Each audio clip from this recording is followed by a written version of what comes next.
Nagsanipuwersa na ang iba't ibang ahensya at sangay ng gobyerno para masugpo ang umano'y pananamantala ng ilang commercial rice traders sa bansa.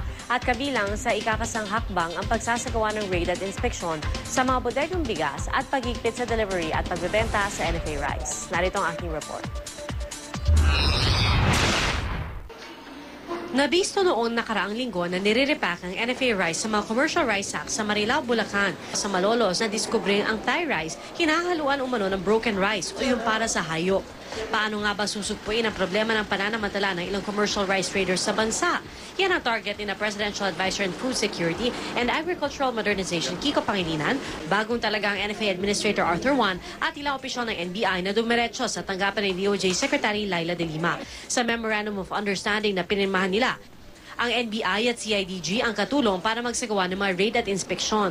Mas malawak ngayon ang ating saklaw, mas maraming ahensya ng pamahalaan na ating minomobilisa para mas maging epektibo ang ating pagbantay dito sa mga diversion, hoarding, price manipulation.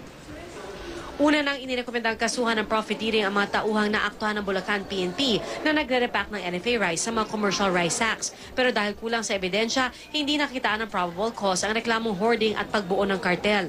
Ayon sa DOJ, dapat papanagutin lahat ng sagot sa profiteering. Pero masyado pa raw maaga para sabihin kung sino ang dapat papanagutin, kabilang na ang mismong NFA. We're still investigating. I cannot be making premature conclusions. Thank you. Pagtitiyak naman ng National Food Authority, lalo pang hihigpitan ang pagde-deliver at pagbebenta sa NFA rice. Ayon sa bagong talagang NFA Administrator, hindi nila palulusutin pati ang mga tauhan ng NFA na mapapatunay nakikipagsabuatan. Hindi lang sa labas ng NFA, also within NFA ay kukonduct natin ng investigation. Tapos sa ating mga legitimate na businessman, tapos hindi naman sila, wala silang unscrupulous practices, there is no need to worry.